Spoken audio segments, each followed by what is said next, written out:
Just about everybody knows what this is. It's just a piece of drywall, and this is a smaller piece. But do you know how heavy a 4x8 sheet is, or maybe a 4-foot by 12-foot sheet? It's enormously heavy, 50, 60, 70 pounds or more. Well, think about it. When you go ahead and attach a piece of that drywall to a ceiling, you only use these little fasteners. So how in the world do these things hold it up to the ceiling so it won't fall on your head?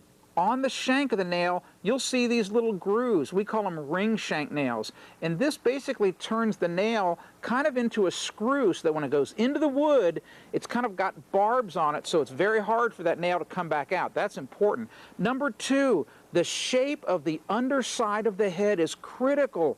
It's kind of flared a little bit, and it's that way on purpose so that when you drive it into the drywall, it won't tear the paper.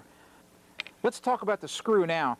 Check out the underside of the head of the screw. That conical shape is called a bugle head. There's a lot of surface area there so that when the screw penetrates through the drywall and catches that heavy paper on the face of the drywall, it holds on to it. Now, it's very important when you drive the screw in, you don't overdrive it and tear the paper. If you do that, then it loses all of its holding power. The last thing I'd like to show you is the tool that you use to put the nails in with. A typical hammer head, at the top of it has got a very squared edge, and when you hit a piece of drywall too hard with it, you tear the paper. Remember, tearing the paper is bad.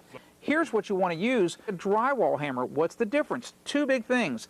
The top is very smooth and as it goes to the edges, and it's very rounded, and more importantly, it's got these cross hatches in it, this checking that actually puts an imprint into the paper so that the drywall mud that you cover the nail head or screw head with actually grabs on to that paper surface. It pays to have the right fasteners and the right tools when you're hanging drywall. I'm Tim Carter, Ask the Builder. If you want to discover more home improvement tips, go to AskTheBuilder.com.